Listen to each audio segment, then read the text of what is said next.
Oui, bonjour, ici Clément Koulibaly, j'espère que vous allez bien. Le message aujourd'hui est intitulé Un discours plein de révélations, un discours plein de révélations. Vous rappelez-vous du discours de Paul à Athènes, à l'Aréopage? Il y a plusieurs années, un de mes professeurs à l'Institut biblique disait que c'était un des moins bons discours de l'apôtre Paul, avis que je ne partage pas, et ce professeur a peut-être changé d'avis avec le temps. Je ne me rappelle plus tellement de ses arguments, c'est peut-être parce qu'il est écrit en Actes 17, 32 à 33. Lorsqu'ils entendirent parler de résurrection des morts, les uns se moquèrent et les autres dirent: «Nous t'entendrons là-dessus une autre fois». Ainsi Paul se retira du milieu d'eux. Je pense qu'il disait que, il n'y avait pas beaucoup de personnes qui avaient suivi Paul à la suite de ce message et tout ça. Mais vous savez, par contre, je trouve personnellement la suite du passage très intéressante. Au verset 34, il est dit: «Quelques-uns néanmoins s'attachèrent à lui et crurent.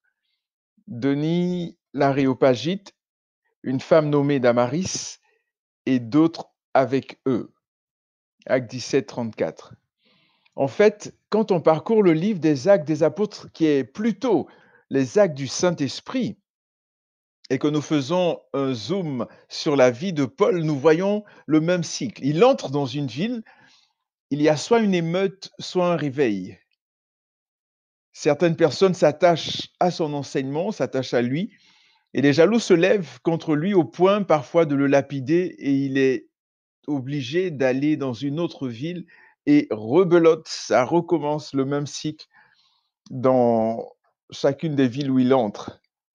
Personnellement, je trouve le discours de l'apôtre Paul extraordinaire pour deux raisons. Premièrement, il part du connu pour amener l'inconnu en créant une connexion avec ses auditeurs. Deuxièmement, il donne plein de révélations sur la personne et le caractère de Dieu. Comment Paul part-il du connu pour amener l'inconnu?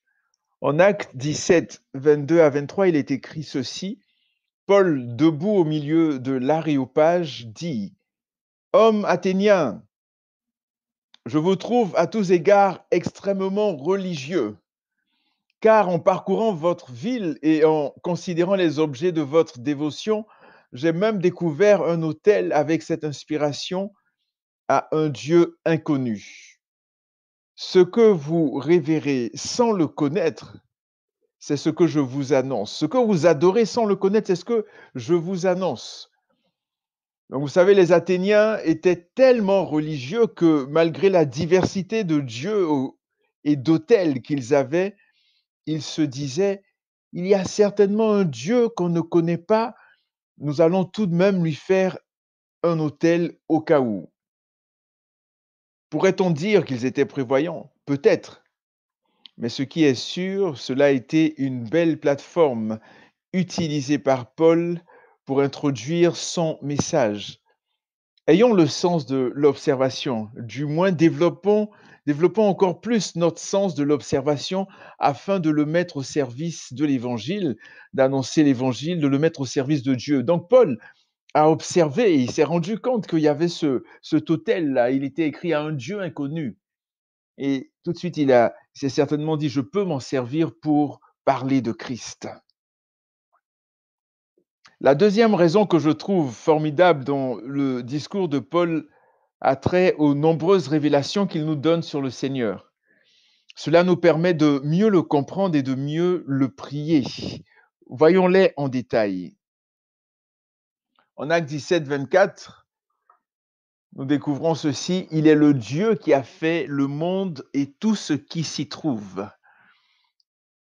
Le monde, autrement dit, n'est pas le fruit du hasard ou du Big Bang ou de toutes sortes de théories évolutionnistes. Dieu, le Dieu de notre Seigneur et Sauveur Jésus-Christ, c'est lui le Dieu qui a fait le monde et tout ce qui s'y trouve.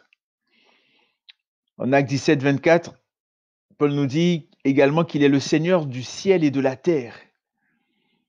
Et je rajouterai de tout l'univers visible et invisible. Donc il est le Dieu qui a fait le monde et tout ce qui s'y trouve, le Dieu de notre Seigneur Jésus-Christ, et il est le Seigneur du ciel et de la terre. Au même verset, Il n'habite pas dans des temples faits par la main des hommes. Et en Actes 17, 25, il n'est pas servi par des mains humaines. Autrement dit, il n'a besoin de rien. Il est tout suffisant.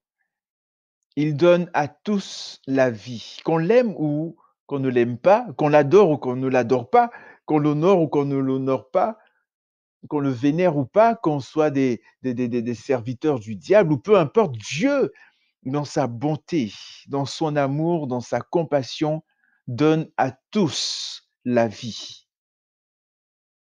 Il donne à tous le souffle. C'est grâce à lui que nous respirons.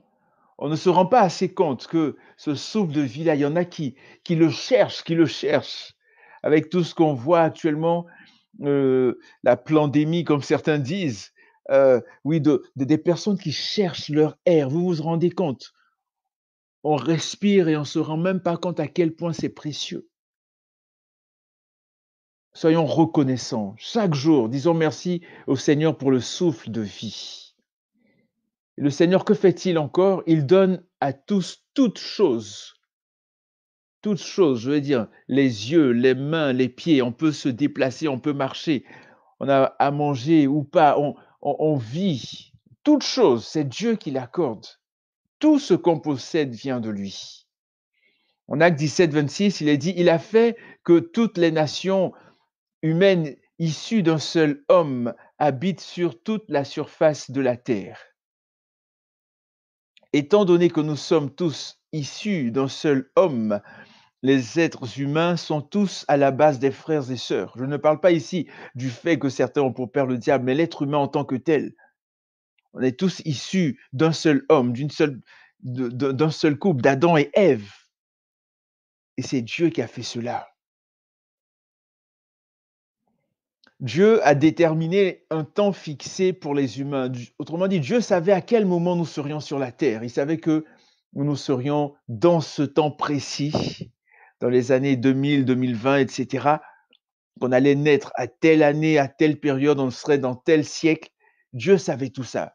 Dieu n'est absolument pas surpris par tout ce qui est en train de se passer actuellement. Cette fameuse pandémie, cette chose qui a été créée, en tout cas, je ne m'attarderai pas sur ce point, j'ai déjà abordé le sujet dans un message Résisterons-nous. Donc, Dieu n'est pas surpris. Dieu n'est absolument pas surpris. C'est nous qui sommes surpris et c'est à nous de le rechercher, d'aller à ses pieds pour mieux saisir les temps dans lesquels nous sommes. En Acte 17, verset 26, non seulement il fixe le temps, mais il fixe les bornes des humains. Il savait que j'allais naître en Côte d'Ivoire, il savait que j'allais être ici, il savait que telle personne allait naître dans tel continent, tel autre à tel endroit, etc., etc. C'est Dieu qui a fait cela. Verset que j'aime beaucoup en Acte 17, 28. En lui, nous avons la vie, le mouvement et l'être. Nous avons la vie, le mouvement et l'être. Et avant ça, le verset 27, il n'est pas loin de chacun de nous. Nous n'avons qu'à nous tourner vers lui. Il n'est pas loin de chacun de nous. En Romains, on dit que même la création témoigne de l'existence de Dieu. Dieu n'est pas loin de chacun de nous. Le souffle qu'on respire vient de lui. Christ en nous, l'espérance de la gloire. En lui, nous avons la vie. C'est grâce à lui, le souffle de vie. Nous avons le mouvement. C'est grâce à lui que nous pouvons nous mouvoir. Et en lui, nous avons l'être. Ce que nous sommes intrinsèquement, c'est seulement en lui que notre existence a un sens réel. En Acte 17, 28, on dit nous sommes de la race de Dieu.